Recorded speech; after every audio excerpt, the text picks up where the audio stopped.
Hey, it's Diego with Aim to Develop.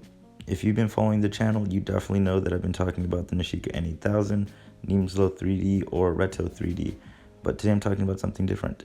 The original purpose of these cameras was to be sent out to be turned into lenticular prints, physical prints, as you can see here. If I was to put my film into that package, it would pretty much end up going nowhere because the company had died off years ago, but there is a company that is currently making prints, and it's pretty cool. The company is called Brooklyn Lenticular Printing, and they're still going strong, making these prints and keeping the actual intended purpose of the camera alive. And here I'm going to guide you pretty much on their process of how to make lenticular prints.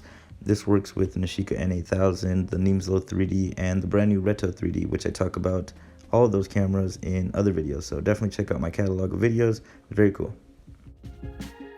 Okay, so first things first, you email the PSD, which is a Photoshop file with the 3 or 4 frames aligned.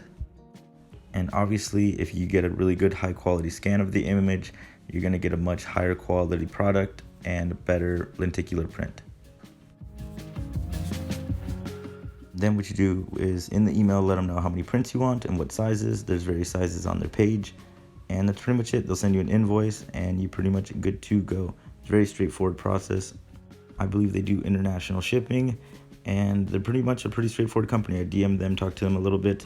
They gave me the go-ahead to make this video and to talk about the company, so it's pretty cool. I actually haven't had my images made, but I had went through somebody who had made them made. The Drake image and that one of Ice Cube is from this artist as JV Shots on Instagram. Very cool. I've also exchanged some words. We have really cool deep roots with Wigglegrams and film photography, so very cool. Check them out. A lot of the cool content is on there. I don't claim to own any of the other images, so yeah. Everything will be in the description, links to both Instagrams, and if you like this video, make sure to like and subscribe. I definitely have tons of videos coming out and tons of videos already posted, so make sure to check out my back catalog of videos. And I just passed 1,900 followers on Instagram. It's a little milestone. We're definitely going to keep building and keep posting stuff, so check it out. If you like what you see, it's pretty cool. Keep shooting film. Take care. Peace.